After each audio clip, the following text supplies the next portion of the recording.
It was symbolic of their control of you.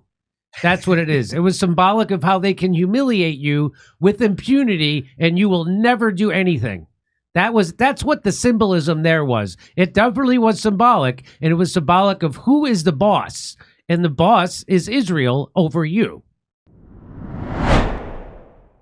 I'm here with the Jackson Hinkle, and guess what? Israeli lawmakers advanced West Bank annexation bills despite Trump's past objection. So JD Vance is visiting Israel right now, and while he's there, the Israelis passed this annexation bill that says they're going to annex the West Bank, even though Trump has specifically said don't do that. So as JD Vance is there, they're kind of humiliating him and saying we're going to do what we want. So this is what JD Vance said when he was asked about the vote in the Knesset on annexing the West Bank. Let's listen to what he says. West Bank, sorry, yeah, go ahead. We'll do. Yeah, the West Bank vote yesterday that took place while you were in the country. Oh yeah, that was weird. That was weird. That was weird. Oh boy, that was weird. Gosh darn it, I was talking with Usha, and she said that was weird too. That was weird. Do you see how this is my favorite thing he's ever said? Oh, that was weird. You mean that was humiliating and they were showing you who's boss and that they don't give an F about what you say and what you do? In fact, they waited till you were in the country so they could extra humiliate you this way? Yeah, it is weird. That is weird. So let's do it again. Here we go. Sorry, yeah, go ahead. We'll do. Yeah, the West Bank vote yesterday that took place while you were in the country. Oh yeah, that was weird. That was weird. I was sort of confused by that. Now I actually asked somebody about it, and they told me that it was a symbolic vote, some symbolic vote to recognize symbolic. It was symbolic of their control of you. That's what it is. It was symbolic of how they can humiliate you with impunity, and you will never do anything. That's what the symbolism there was. It definitely was symbolic, and it was symbolic of who is the boss. And the boss is Israel over you. That's what it was symbolic of. Let's see what else he says. Vote to annex the West Bank. I mean, what I would say to that is when I asked about it, somebody told me that it was a political stunt, that it had no practical significance. It was purely symbolic. I mean, look, if it was a political stunt, it was a very stupid political stunt, and I personally take some insult to it. The West Bank. Oh, so it wasn't just weird.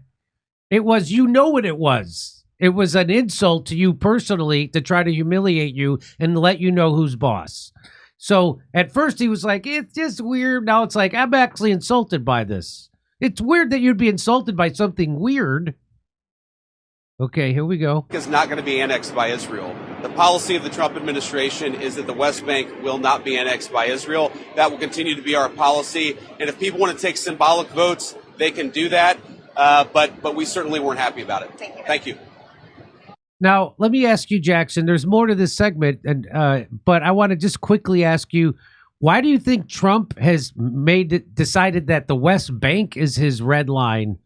Or why would that be? Why wouldn't he do, if he was willing to stand up to Netanyahu and Israel, and why wouldn't he stop the genocide months ago? Why would he decide just the West Bank is his red line? There's no rhyme or reason to it. If I had to guess, though, I think it's probably an ego thing. Trump has to have one thing that he can hold over everyone. And for Netanyahu, this is it. This is Trump's way of showing he's top dog. And I'll add one more thing. The whole reason why JD Vance is here is because Israel killed over 100 Palestinians in the first 10 days of the ceasefire. They did airstrikes on Rafah. And instead of 6,600 aid trucks into Gaza, they only allowed in 983 in the first 11 days of the ceasefire. He's there to try and get Israel to adhere to the ceasefire and recommit to it. And this is how they treat him when he arrives. Yeah. So again, they're not allowing. So they're supposed to let 6,000 trucks. They're letting in less than 1,000. So they're already and they've already killed 100. So again, Israel breaks the ceasefire in many different ways, and they don't live up to their agreements. U.S. Secretary of State Marco Rubio said the recent Israel Knesset vote to annex parts of the occupied West Bank was an attempt by certain elements to embarrass Prime Minister Benjamin Netanyahu during Vice President. Really? Let's hear what he says. You and the president, vice president voiced opposition to annexation. Do you have the word from the Israelis that they're not going to go ahead with this in the West Bank? This was a vote that they took in the Knesset. From what it was explained to me, it was elements that tried to use it to embarrass Netanyahu while the vice president was here. Suffice it to say, we don't think it's going to happen. And more importantly, it's not, from a legislative standpoint, structured in a way that could happen. But it would also threaten this whole process. I mean, we understand that, right? I mean, everyone has to understand if something like that were to happen right now, if that were to happen, a lot of the countries that are involved in working on this probably aren't going to want to be involved in this anymore. It's a threat to the peace process, and everybody knows it. But I'm not getting to the middle of Israeli politics. We're focused on peace and security. So he's saying that that was meant to embarrass Netanyahu, not JD Vance. I think that's quite hilarious. But here is a French reporter asked Trump yesterday, there was a vote in the Knesset on annexing the West Bank. Do you see it as a challenge to your peace efforts? It seems to me Trump doesn't really even know what they're talking about. Let's listen. There was a vote at the Knesset on annexing the West Bank. Do you see it as a challenge to your peace efforts? Could you say that louder, please? Yes. Yesterday there was a vote at the Knesset in Israel on annexing the West Bank. Do you see it as a challenge to your peace efforts? Will you answer that, please? Because I cannot understand the words you're saying. Where are you from? Where are you from? She's from France, and everybody can understand what she's saying. What are you talking about? I don't even know what she's. This person speak English. He's talking to a foreign reporter who speaks pretty good English, and I could have. But anyway, speak louder. Here we go. You're from France, beautiful accent, but we can't understand what you're saying. So it seems like everybody else in the room understands what she's saying. Everybody else is just re-yelling her question.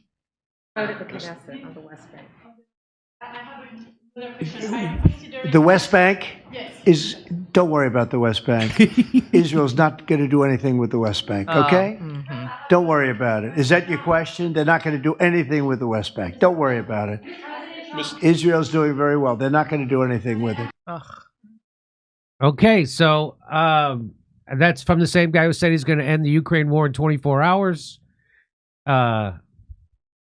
Same guy who's telling you that the reason why he's bombing Venezuela is because of drug running.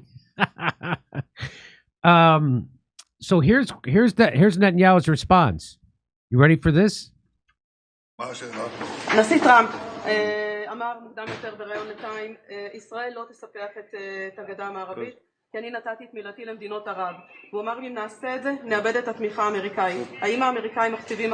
So she's asking him, hey, Trump said there's going to be no annexing of the West Bank by Israel because that would threaten the deal and that would screw up everything with the rest of the Gulf states. And she says, are the Americans now dictating policy to Israel? Because it's usually the other way. Israel dictates policy to the United States. And so here's what he says. He says,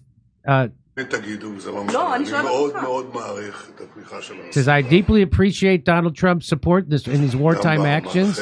My decision to enter Gaza City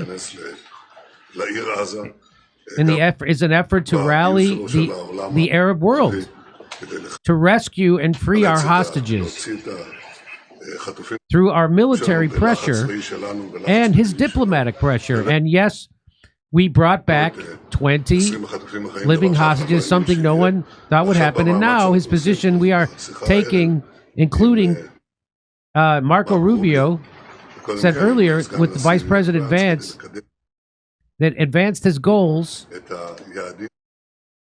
dismantling Hamas and its weapons, which is straightforward objectives for us.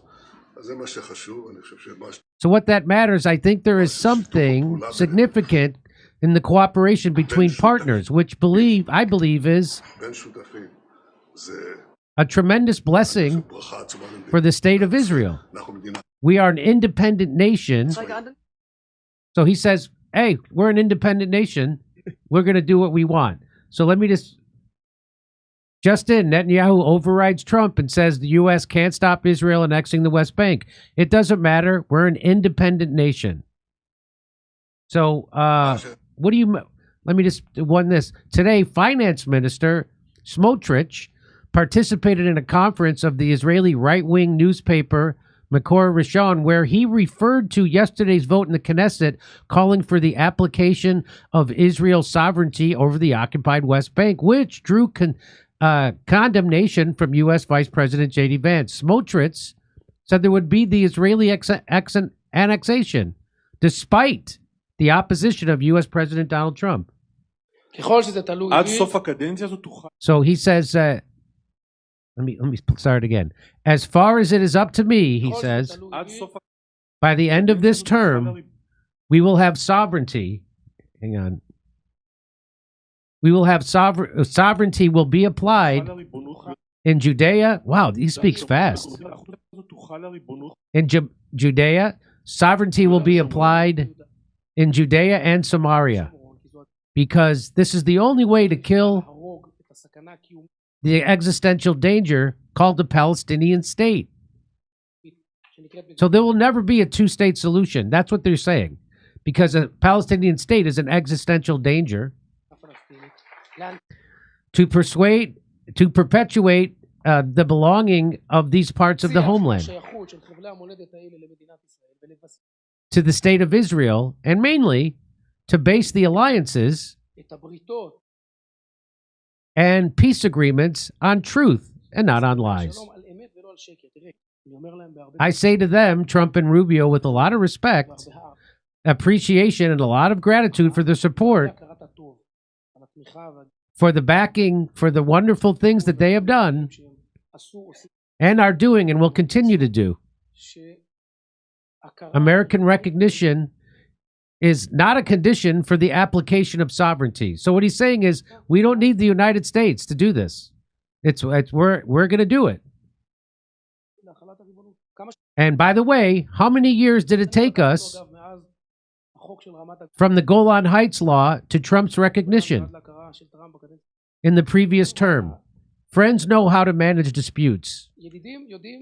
We will apply sovereignty. It is Israel's existential security. It is interest. Despite what the Americans say, he's asked? Yes. Once again, among friends. Yesterday, I heard the vice president say,